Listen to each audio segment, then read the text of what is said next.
Ressemblez-vous plus à Superman ou à Wolverine? Ce programme a été enregistré à l'origine par Ricardo Melo de l'Institut Namasté le 16 mars 2019. Les audios sont préparés par des volontaires de la pilule de l'Évangile et notre équipe de collaborateurs a toujours besoin d'aide. Soyez vous aussi volontaire dans notre cause. Rejoignez notre page sur Facebook, Pilule de l'Évangile. Bonjour, bonjour. Commençons avec beaucoup d'affection une autre pilule de l'Évangile.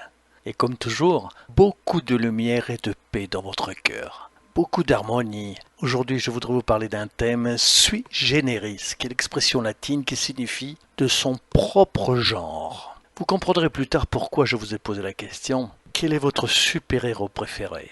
Superman ou Wolverine? Qu'est-ce que cela a à voir avec la croissance spirituelle? Qu'est-ce que cela a à voir avec notre vie? Eh bien, pour ceux qui ne sont pas au courant de l'histoire de la bande dessinée, assurément, ils ne perdent pas grand-chose. Le Superman ou Superman est la symbologie de l'homme d'acier qui n'a pas de défaut, qui n'a pas de faiblesse, sauf à un moment ou à un autre, par un kryptonite qui apparaît et affaiblit considérablement. Mais moralement, il est parfait. Du moins, comme il est présenté. Clark Kent avec des valeurs nobles, et presque l'inspiration d'un homme parfait idéalisé par le créateur de Superman. À l'autre extrême, nous avons le super-héros le plus populaire, dirons-nous, des dernières années avec Iron Man également. Nous parlons de Wolverine qui nous intéresse plus ici. Qui est ce Wolverine? C'est quelqu'un qui a des défauts, qui a des problèmes moraux.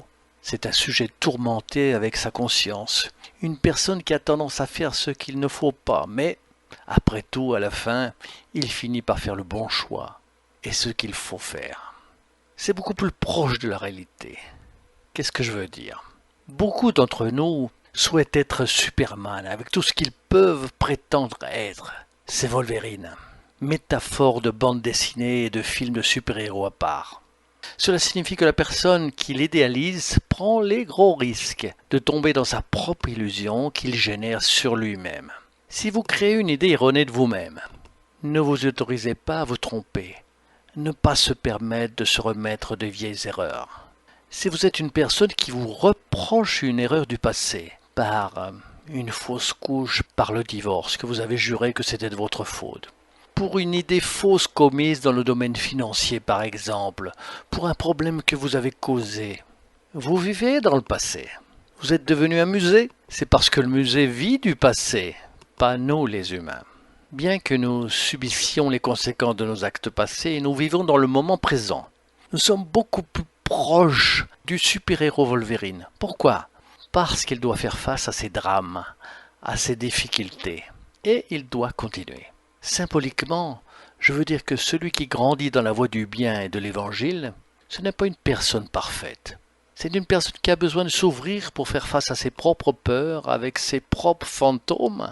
C'est quelqu'un qui va apprendre à accepter la culpabilité qu'il ressent. C'est quelqu'un qui apprend à reconnaître les défauts moraux qu'il a eus, qu'il a toujours eus, mais ne sera pas paralysé à cause d'eux.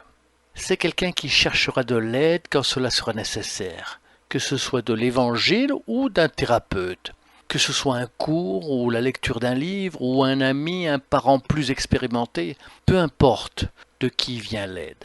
C'est quelqu'un qui cherchera une retraite spirituelle, quelqu'un qui s'ouvrira à la vie et va apprendre à continuer sa propre marche évolutive. Malgré ses échecs, ses faiblesses, malgré tout cela, c'est là que le vrai super-héros habite en chacun de nous. Quand nous rencontrons des femmes merveilleuses qui aiment leurs enfants, nous constatons qu'elles sont très nerveuses, neurasthéniques, font parfois des erreurs dans la manière d'éduquer, mais luttent pour aimer. Elles se sont vraiment occupées de 5-6 enfants et parfois avec l'absence de leur mari, parfois avec une situation financière difficile et sans perdre leur concentration. Ce sont les vrais super-héros, des personnes qui se spiritualisent. Je prends juste un exemple.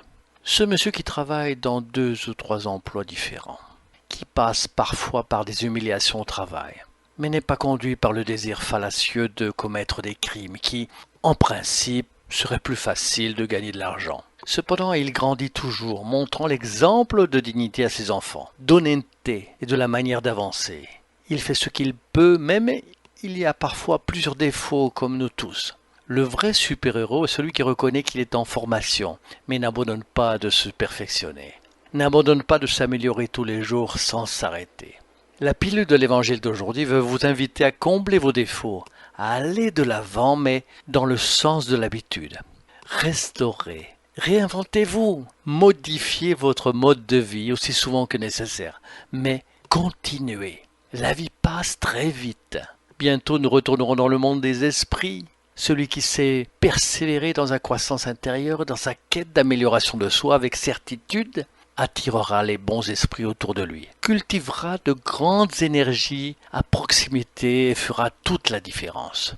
Ceux qui ont des yeux pour voir, qu'ils regardent. Ceux qui ont des oreilles pour entendre, laissez-les entendre. Beaucoup d'affection dans votre cœur, lumière et paix. Rappelez-vous, nous sommes tous des super-héros en formation, nous permettant de libérer notre moi sacré, la manifestation de notre moi divin. Ce n'est pas facile, mais bien sûr, c'est ce que nous allons faire de manière lucide, afin que nous puissions vraiment faire valoir notre existence ici sur Terre. Reste avec Dieu, lumière et paix. Et vous savez déjà, à bientôt, à très bientôt mes amis.